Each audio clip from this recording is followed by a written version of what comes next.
Olá, caros alunos. Iniciemos mais uma aula de História.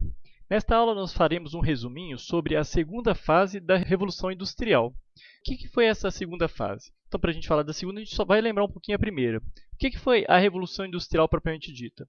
Ela foi uma transição para novos processos de manufatura no período entre 1760 e algum momento entre 1820 e 1840, ou seja, entre os séculos XVIII e séculos XIX. Essa transformação inclui a transição de métodos de produção artesanais para a produção por máquinas, a fabricação de novos produtos químicos, novos processos de produção do ferro, maior eficiência da energia da água, o uso crescente da energia a vapor, o desenvolvimento de máquinas, ferramentas, substituição de madeiras e outros biocombustíveis pelo carvão. A revolução, inclusive, ela vai se iniciar lá na Inglaterra e em poucas décadas vai se espalhar por toda a Europa Ocidental e os Estados Unidos.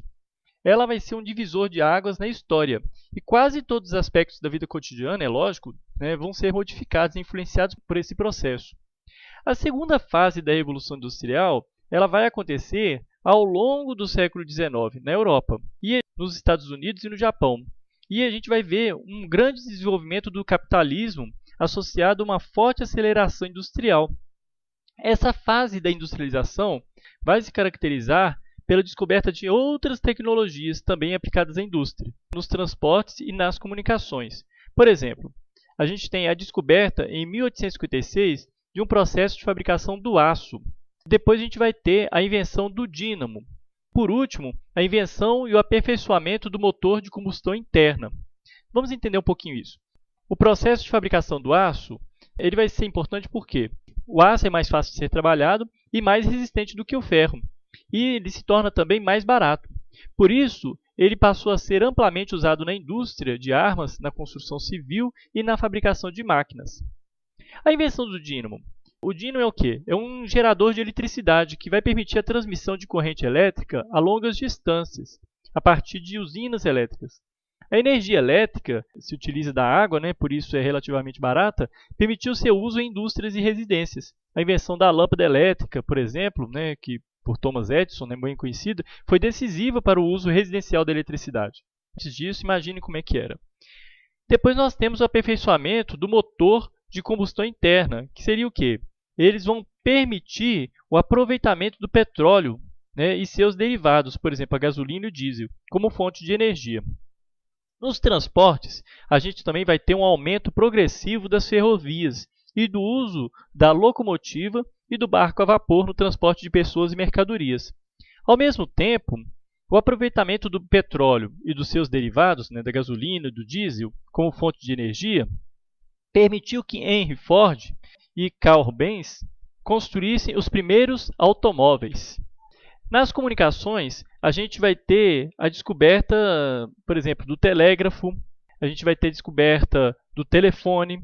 O telégrafo foi inventado em 1836 e o telefone em 1876 por Giuseppe Melch, que na verdade foi quem inventou o telefone. A gente sabe que foi Alexander Graham Bell, por quê? Porque ele comprou a patente de Melch, mas na verdade quem foi o verdadeiro inventor foi este último. Todo esse avanço tecnológico foi causa e efeito do desenvolvimento do capitalismo. Isso vai resultar na aplicação de capital em pesquisa científica e, ao mesmo tempo, vai provocar um enorme acúmulo de capitais em países da Europa, nos Estados Unidos e no Japão. Com o avanço da industrialização, a concorrência entre as grandes empresas vai aumentar. Para vencer a concorrência, o grande capitalista ele fazia uma guerra de preços. Como é que ele fazia? Ele mantinha seus preços bem baixos por um certo tempo, até que seus concorrentes não aguentassem e falissem ou vendessem a empresa por um valor baixo. Assim, aos poucos, as empresas mais fortes foram engolindo as mais fracas, e com isso se formaram empresas gigantes ou associações de empresas, os trusts, os cartéis e as holdings. O que é o trust? É uma associação de várias empresas numa única, que passa a dominar todas as fases da produção, desde a obtenção da matéria-prima até a comercialização do produto. A gente tem muito isso hoje. Aliás, todos os três a gente tem muito hoje. O cartel. Conjunto de empresas independentes que, para evitar os desgastes da concorrência, dividem o mercado entre si. Cada uma delas atua em uma determinada área geográfica. A gente está vendo isso muito presente hoje em dia, por exemplo, com a alta dos combustíveis, né? Vários postos estão vendendo, revezando, né, na alta dos preços dos combustíveis, né? Então, você procura num posto um combustível, ele está mais barato nesse posto. No dia seguinte, nesse está mais caro, no outro está mais barato. Mas parece que há uma concordância entre eles para nenhum vender mais barato. Ou seja, se vende mais barato num dia, no outro ele já vende mais caro, e assim por diante. E só vai subindo aos poucos, né? Hoje o combustível está quase R$ 5, né? Holding. Empresa nascida da associação de diversas empresas e que possui a maioria das ações de suas associadas. Então, frequentemente, as empresas elas pediam empréstimos aos bancos ou se associavam a eles a fim de aumentar seus negócios ou suportar a concorrência. Outras vezes, os bancos e as indústrias se uniam formando uma só empresa. Então, aí a gente vai começar uma nova forma econômica, né? O imperialismo. E exatamente esse imperialismo vai ser o assunto da nossa próxima aula. E foi uma consequência dessa segunda fase da Revolução Industrial. Então, espero que tenha sido claro nesse resuminho sobre a segunda Revolução Industrial. Qualquer dúvida, crítica ou sugestão para a próxima aula, deixe nos comentários aí que vai ser um prazer ajudá-los.